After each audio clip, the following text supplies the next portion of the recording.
నీ పాదాలకు మూవల్ల నా అడుగులు సాగాలమ్మా, నీ పెదవుల చిరునవ్వుల్లా నా ఊపిరి వెలగాలమ్మా.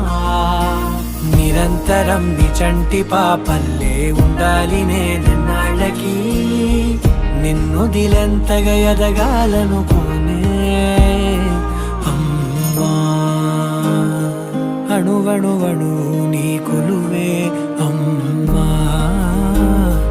ఎదసడిలో శృతిలయలు నువ్వే అమ్మా. నే కొలిచే శారదవే, నన్ను నిత్యం నడిపే సారథివే.